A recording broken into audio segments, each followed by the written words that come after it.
सबसे पहले इस किताब पर जो चर्चा है, विधा तो हम सभी जानते हैं कि ये संस्मरण है और बहुत अच्छा लगा। इससे पहले भी अलका सिन्हा मैम की एक किताब आई थी रूहानी रात, और उसके बाद वो भी जो डायरी विधा है उसको फिर से पुनर्जीवित करने का मुझे लगता है कि एक प्रयास था। और अभी जो ये पुस्तक आई है वंदना यादव जी की, आई डोंट लाइक यू, एक तो शीर्षक ही इतना ज्यादा व्यंग्यात्मक है कि किसी से अगर आप हंसी मजाक भी कर दें तो लगेगा कि अच्छा ये रियल है क्या। तो नहीं नहीं, ये व्यंग्यात्मक ही है। पुस्तक बहुत सुंदर है, बहुत अच्छा। उनका जो संस्मरण है, उनकी स्मृतियों का जो संग्रह है वो बहुत ही काबिले तारीफ है। पुस्तक पर बाद में आऊंगी। पहले मैं सोच रही हूँ कि थोड़ा जो संस्मरण विधा है उस पर थोड़ी बात की जाए कि विश्व से लेकर हिंदी साहित्य में जो पहला संस्मरण है तो कौन सी मानी गई। तो जो ज्ञात विश्व का जो पहला ज्ञात संस्मरण माना जाता है वो है गैलिक युद्धों पर टिप्पणियां। और ये इसके जो लेखक हैं वो जूलियस सीजर माने जाते हैं। और हम सभी जानते हैं कि जूलियस सीजर जो हैं एक रोमन, प्रसिद्ध रोमन राजनेता होने के साथ साथ सेनापति भी थे। उसके बाद फिर हमें जो उपलब्ध होता है दूसरा संस्मरण अर्नेस्ट हेमिंगवे का।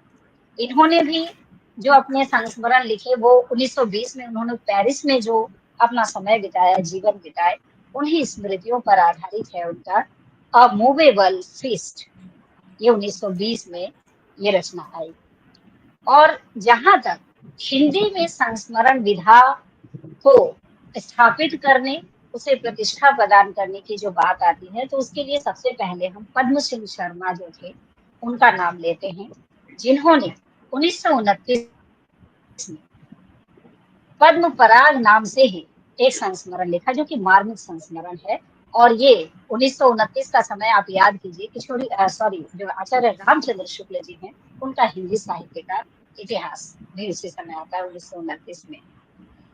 तो ये जो पद्म पराग नाम से संस्मरण है, ये इस विधा को पहली बार पद्म सिंह शर्मा जी ने स्वतंत्र विधा के रूप में प्रतिस्थापित भी किया। और ये संस्मरण विधा आगे चलकर कितना समृद्ध हुआ वो हम और आप सभी जानते हैं। महादेवी वर्मा तो बहुत बाद में आती हैं, जिन्होंने अतीत के चलचित्र स्मृति की रेखाएं पथ के साथ ही ये तमाम तरह के रेखा चित्र और संस्मरण लिखे। उससे पहले भी हमें बनारसी दास चतुर्वेदी के संस्मरण मिलते हैं। बहुत सारे हिंदी के रचनाकार हुए जिन्होंने संस्मरण विधा में रचनाएं की। अब हम आते हैं जो आई डोंट लाइक यू संस्मरण विधा पर आधारित पुस्तक है। इसकी मतलब इसका पाठ करते हुए जो सूत्र वाक्य मुझे हर पन्ने पर मिला वो बहुत ही मतलब प्रेरणादायक है, प्रेरणा देने वाली है। और मैंने इस किताब को जब पढ़ना शुरू किया था तो उसी समय मैंने फेसबुक पर कुछ पंक्तियों को कोट भी किया था कि हर अंधकार टूटने के लिए ही होता है। और दूसरा मैंने डाला था कि जब तक इंसान किसी अभाव में ना रहा हो तब तक किसी के खो जाने की अहमियत उसे पता नहीं लगती।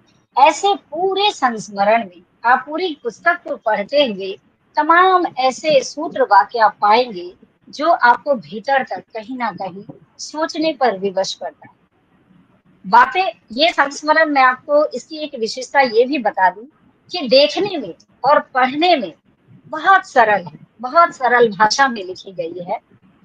और माया अंजेलो ने तो कहा ही था कि सरल लिखना ही सबसे ज्यादा कठिन है, आसान लिखना ही सबसे ज्यादा कठिन है। और ये जो आई डोंट लाइक यू वाक्य से जो इन्होंने ये संस्मरण का शीर्षक दिया है, ये भी मुझे इतना ज्यादा आकर्षित तब करने लगा। मतलब आकर्षित हुई मैं सबसे ज्यादा उस वक्त जब समर नाम का बच्चा, उससे पहले तो है ही फौजियों के, सेनाओं के जीवन में ये जो बार बार तबादले होते हैं, जब तक एक जगह पर सही तरह से बसना शुरू ही करते हैं कि उससे पहले फिर तबादले का जो फरमान है वो आ जाता है। एक जगह से दूसरी जगह, दूसरी जगह से तीसरी जगह, तो पठानकोट, राजस्थान, गुरुग्राम, ये तमाम तरह की जगहों पर लेखिका और उनके परिवार का जो आवागमन है वो सुखद भी है और बहुत त्रासदी वाला भी है, क्योंकि हम जानते हैं कि एक स्थान पर रहते हुए उस स्थान को हमेशा के लिए छोड़कर किसी दूसरे स्थान पर जाकर बसना, वहां भी अनियमितताएं हैं, अस्थायित्व है। फिर भी थोड़े समय के लिए वो जो जुड़ाव होता है उस स्थान विशेष से, वो जो लगाव होता है, वहां उसको छोड़कर जाने में जो दुख है, जो पीड़ा है, उसको इतने करीब से हम इस संस्मरण को पढ़ते हुए महसूस करते हैं कि लगता है कि हम भी इन परिस्थितियों से कहीं ना कहीं अवश्य गुजरते हैं और गुजर रहे हैं। किसी स्थान में लंबे समय तक, ये पृष्ठ संख्या 15 का मैं पढ़ रही हूँ, उन्होंने लिखा कि किसी स्थान में लंबे समय तक बसने के बाद उसे छोड़ना वास्तव में बहुत कठिन होता है, कष्टकर होता है। बच्चों के बिना घर घर नहीं लगता, यह बात अक्षरशः सत्य है। माता पिता अंततः अकेले ही रह जाते, ये बात सत्य है। तो मैं जो बात कर रही थी उस बच्चे के बारे में, समर, कहते हैं ना जैसे आसमान से गिरा और खजूर पर अटका, तो वो बच्चा कहाँ से एकदम से पड़ोस में आया और धीरे धीरे लेखिका के घर में वो अपना कुनबा कैसे जमाने लगता है, कैसे अपना एकाधिकार जमाने लगता है, ये बहुत हैरान करने वाला और आश्चर्यजनक है अभी के समय में। जबकि हम अपने, ये कटु सत्य है कि हम अपने ही परिवार के सदस्यों को एक एक्स्ट्रा अगर कोई आ जाता है तो हमें दिक्कत होने लग जाती है, तकलीफ होने लग जाती है। वो कहते हैं ना, अतिथि तुम कब जाओगे, तो भैया तुम कब जाओगे, ये जो परेशानी, ये परेशानी वाला जो सबब है वो हम महसूस करने लगते हैं कि एक एक्स्ट्रा बंदा हमारे घर में आ गया। लेकिन ये जो समर है, ये समर किस तरह से, जो हमेशा ये कहता है कि hey you, I don't like you, hey you, मतलब कभी संबोधन करता ही नहीं है, आंटी मैम जो भी है।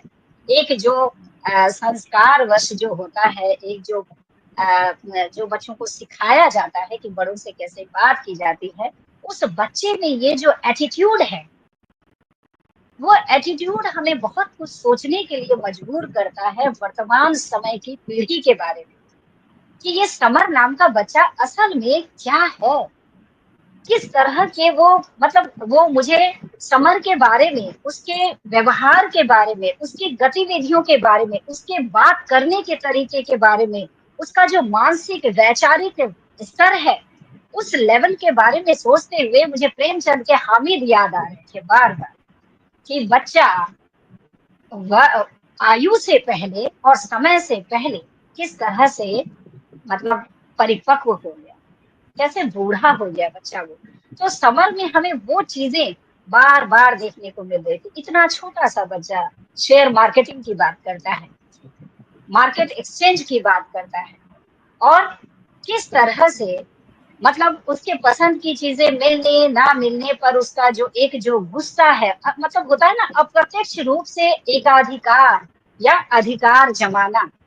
और फिर बच्चों के ना रहने के क्रम में शिखा और शिवानी जब हॉस्टल चले जाते हैं, उसके बाद जो समर का जो आने की उसकी जो प्रक्रिया है वो इतनी तेजी से बढ़ती है, धीरे कैसे शिवानी और शिखा के हर खिलौने पर उसका हक जताता है, वो उस कमरे पर वो अपना राज जमा लेता है।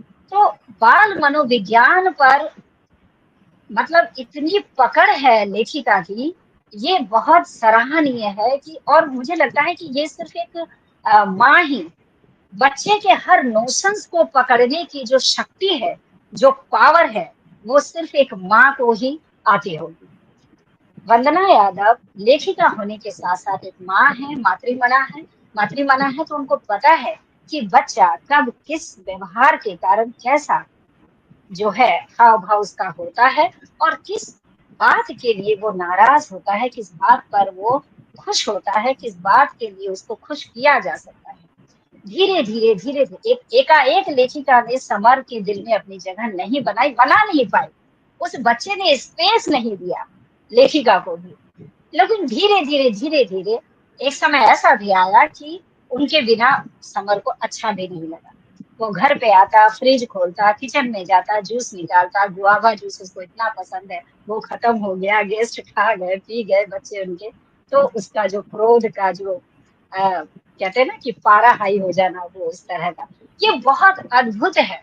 तो मुझे लगता है कि ये जो चाइल्ड साइकोलॉजी है, इस चाइल्ड साइकोलॉजी को समझने की बहुत जरूरत है। हम अक्सर बच्चे को डांट देते हैं, डांट फटकार के उसको भगा देते हैं, बच्चे की मन स्थिति को हम समझने का प्रयास नहीं करते हैं। मुझे लगता है कि यहाँ पर इस संस्मरण में ये जो बार बार I don't like you, hey you, you know, hey you, I don't like you, ये कहते हुए भी इस शब्द के, इस वाक्य के पीछे भी बच्चे का जो वो जो प्रेम है, वो जो अधिकार है लेखिका पर और लेखिका के घर पर, मुझे लगता है कि ये उस चाइल्ड साइकोलॉजी को समझने का ही एक बहुत बड़ा परिणाम है।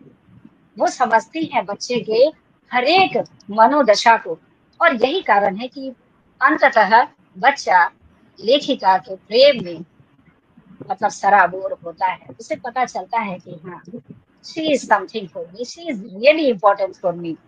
खैर, ये शुरू का जो पूरा हिस्सा है लेखिका ने समर के नाम अर्पित किया है।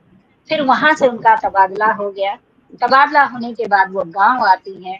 फिर गांव के नाम ऐसे ऐसे जो कई बार हास्यास्पद भी लगते हैं, लेकिन उन्होंने उनके पीछे का पूरा इतिहास भी बताया है और उनके पीछे के कारणों को भी। पोता सियाणा, सियाणा पोता, पोता सियाणा हो गया। तो कैसे मतलब एक जैसे लोकोक्ति है, उस लोकोक्ति को उन्होंने, ऐसा लगता है कि गांव का नाम उसके साथ चरितार्थ होता हुआ दिखाई देता है। और उनकी स्मृतियों में ऐसा क्या नहीं है। मैं बहुत सारी चीजों के साथ अपने आप को भी जोड़ती जा रही थी, कोरिलेट करती जा रही थी। ये भैंस के पीठ पर चढ़ना, पापा की साइकिल चलाना और पोखर पे जाना, रात को साइकिल लेके अपने ही कजिन के साथ निकल जाना, पेड़ कटते हुए देखकर घर में एक टहनी उठा के लेके चले जाना, सूचित करना। हालांकि बहुत गहरे संकेत हैं इन छोटे छोटे वर्णनों के पीछे, इन छोटी छोटी घटनाओं और कहानियों के पीछे। हम सभी जानते हैं कि अभी पिछले महीने ही हैदराबाद में जो 400 एकड़ की ये जो जमीन, कांचा के जंगल को जो उजाड़े गए, तो आप देखिए कि वो जंगल काटे कब गए? रात को, आधी रात को हजारों की संख्या में पेड़ों को उजाड़ दिया गया, काट दिया गया। और वो जो करुण आर्त पुकार थी मोर और हिरन और पक्षियों के बेघर होने का, वो जो दर्द था, वो हम सब ने महसूस किया। कुछ लोगों ने कहा कि ये एआई इफेक्ट है। एआई इफेक्ट से भी इतर जो वास्तविकता थी, ऐसे वीडियोस भी हमारे सामने आए, आंदोलन चले।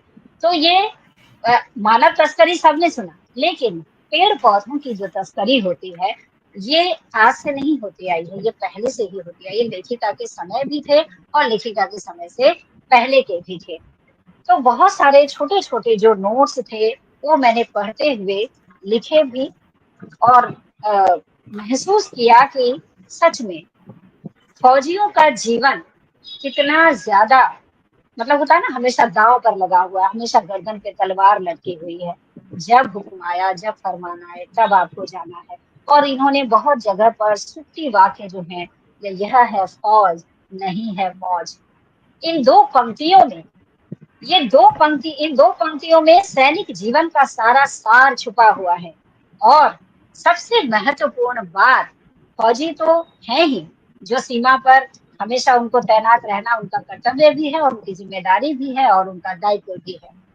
लेकिन उस फौजी के अलावा उनके साथ जो जुड़ा हुआ उनका परिवार है, और उस परिवार में वो जो एक अकेली स्त्री है, उनका संघर्ष कितना बड़ा है, ये देखने वाली बात है। हर काम के लिए उस स्त्री को तत्पर रहना पड़ रहा है। बच्चे को पढ़ाना है, बच्चों को स्कूल भेजना है, हॉस्टल भेजना है, लेने जाना है, छोड़ने जाना है, टिफिन तैयार करना है, घर के सारे पैकिंग करनी है। मतलब क्या क्या ऐसा नहीं है, हर छोटी छोटी चीज, हर छोटी छोटी चीज। और एक अकेली स्त्री का संघर्ष भी इतना मुखर है इस संस्मरण में कि एक सैनिक की पत्नी होने के नाते काफी कठिनाइयों को उन्होंने स्वयं भी झेला, इस बात से इनकार हम नहीं कर सकते। ये एक अकेली माँ का भी संघर्ष है, जहाँ पति का पूरा सानिध्य नहीं मिल पाता, उनकी अपनी व्यस्तताएं होने के कारण। और बिछड़ना, ये शिवानी और शिखा का प्रसंग जहाँ आता है, जब ये लोग पिलानी चले गए और हॉस्टल में दोनों लड़कियों ने रहने का निर्णय लिया। उसके बाद घर आके मुझे अभी भी सिहरन हो रही है। घर आकर जो एक माँ उस खाली घर को जब देखती है, उनका जो मन रोता है, आप यकीन मानिए उसको पढ़ते हुए आपके भी रोंगटे खड़े होंगे, आपका भी कलेजा फटेगा जब आप महसूस करेंगे कि सच में बच्चों के बिना घर घर नहीं होता।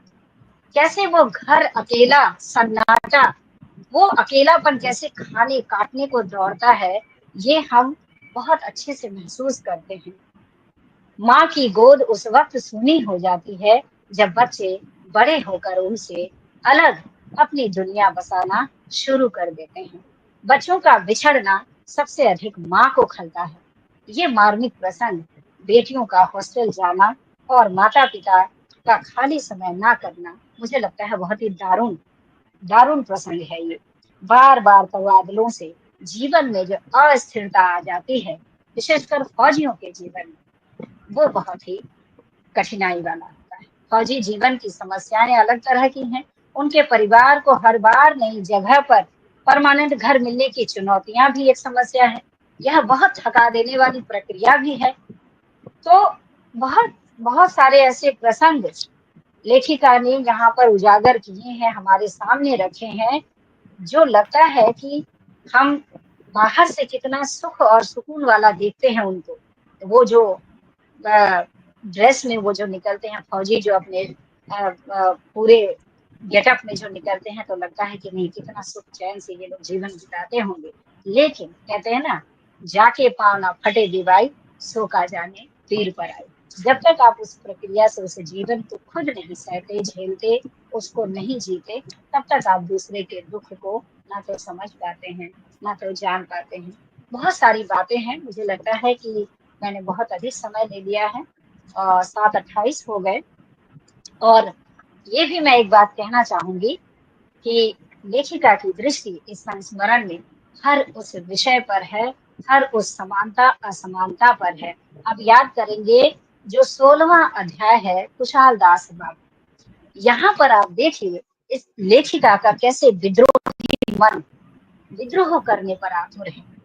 कुशाल दास बाबा नामक ये जो अध्याय है, यहाँ पर लेखिका सवाल करती हैं कि कार्तिक का जो महीना होता है, उसकी जो उस महीने में जो ठंड होती है, वो ठंड कैसे शरीर को कपा देने वाला होता है। उस ठंड में हम सारी औरतें, खास करके मैं अपनी माँ के साथ भी कहाँ जा रही होती हूँ, नहाने के लिए, है ना, ठंडे कुएं के ठंडे पानी से नहाने जाती हूँ। और घर के जो पुरुष हैं, चाहे पिता हैं, चाहे पति हैं, चाहे ससुर हैं, वो क्या कर रहे होते हैं, रजाई तान कर सो रहे होते हैं। तो वो सवाल करती हैं कि क्यों पापा और पापा की तरह सब पुरुष रजाई में सो रहे हैं, क्या उन्होंने कोई पाप नहीं किए। बहुत बड़ा तंज है। पुरुष वर्चस्ववादी समाज में, पितृसत्तात्मक समाज में, ये जो स्त्री समानता के लिए सवाल खड़े करना है, यहाँ पर सवाल खड़ा करती हैं वंदना यादव। जवाब में परंपराओं का हवाला दे दिया जाता था। मुझे फक्र होता है उस शिक्षा पर, सवाल पूछने के अधिकार के उपयोग पर, जो हमें सहज उपलब्ध था। हम सभी जानते हैं वंदना यादव जी की जो माँ है, वो स्वयं बहुत शिक्षित महिला रही हैं। और एक जगह वर्णन आता है कि कैसे घर के पुरुष आंगन में बैठे बैठे भी उनकी माँ को काम करते हुए ताक झांक करने की कोशिश करते हैं, तो वो दीवार कैसे उन्होंने ऊंची कर दी। बहुत सांकेतिक भाषाओं में बहुत कुछ कहने की कोशिश की गई है इस संस्मरणात्मक विधा वाली जो पुस्तक है इसमें। स्त्री समानता के लिए सवाल खड़े करती है लेखिका, हर नियम धर्म केवल स्त्रियों के लिए ही क्यों, पुरुषों के लिए क्यों नहीं। पीढ़ी दर पीढ़ी स्त्रियां ही तो कुर्बानी देती आई हैं। पुरुष वर्चस्ववादी समाज में, मर्दों की बनाई दुनिया में, हर अग्नि परीक्षा से केवल औरत ही गुजरती आई है, ऐसा क्यों। ये सवाल मुझे लगता है कि अभी युगों युगों तक हमारे सामने मुंह बाए खड़ा रहेगा। तो कहने के लिए बहुत कुछ है, और बहुत सारे फलों के नाम, और वो जो लेखिका की खाने की वो जो ललक है, घर में परमिशन ना होते हुए भी किसी न किसी बहाने से उनको निमोली और पिल्हू और ईंट की बनी जो चीजें हैं वो खाने को मिल ही जाती थी। दूसरी बात, महादेवी वर्मा को आप इनको पढ़ते हुए विस्मरा मतलब उनको विस्मृत नहीं कर सकते। पशुओं का जो प्रेम है पशुओं के प्रति, उनका जो उनके नाम पर और घर में आए उनके तमाम तरह के जो पशु हैं, उन पर आधारित जो संस्मरण है इसमें, वो गजब का है। मुझे याद आया महादेव वर्मा का मेरा परिवार पथ के साथी, मैंने अभी परिचयात्मक उसमें भी कहा था। टाइगर है, हनी है, पीहू है, ये जितने हैं, ये किस तरह से सबके घर के सारे सदस्यों के दिल में अपनी जगह बनाते हैं, धीरे धीरे ऐसा अपना प्रभाव छोड़ जाते हैं कि उनके जाने के बाद, विदा हो जाने के बाद, उनकी मृत्यु के बाद वो जो असहनीय पीड़ा है, मुझे लगता है उसको केवल वही लोग महसूस कर सकते हैं जो बहुत पशु प्रेमी हो, जिनके घर में ऐसे पालतू पशु रखे हुए हैं। मुझे याद आ रहा था मेरे घर की जेनी, जब वो गुजर गई 2 साल पहले, तो मैं इतना रोई थी कि 15 दिन तक मैं आधी आधी रात को भी मैं फपक फपक के रोती थी अपने हस्बैंड के आगे। ऐसा लगता था घर का कोई अपना चला गया, मेरे मेरे भीतर से कोई मेरा अपना चला गया। तो हनी के जाने के बाद जो दुख है, वो इतना असहनीय दुख था कि घंटों और कई दिनों तक वो रोती रही। और लेखिका ने इस संस्मरण में पीहू को और जितने तरह के ये हनी टाइगर, जितने पशु पक्षी इनके घर में रहे, पाले इन्होंने, उन सबको उन्होंने श्रद्धांजलि भी दी, उनको विदा किया अच्छे मन से, भावुक मन से। बहुत भावुक और मार्मिक प्रसंगों का इसमें चित्रण है। तो मुझे लगता है कि बहुत सुंदर संस्मरण आपके द्वारा लिखा गया है। सबको पढ़ना चाहिए और ऐसी किताबें जरूर पढ़ी जानी चाहिए, क्योंकि उपन्यास कहानियां हर कोई पढ़ रहे हैं। संस्मरण जैसी विधा जो मुझे लगता है कि बहुत कम लिखी जा रही है उसमें, तो उस पर हमें ज़रूर काम भी करना चाहिए और उसको पढ़ना भी चाहिए। तो मेरी तरफ से वंदना यादव जी को बहुत-बहुत बधाई एवं शुभकामनाएँ। आप सृजनरत रहें, आपकी सक्रियता बनी रहे। बहुत-बहुत आभार। मैं अपनी बात को यहीं पर विराम देती हूँ।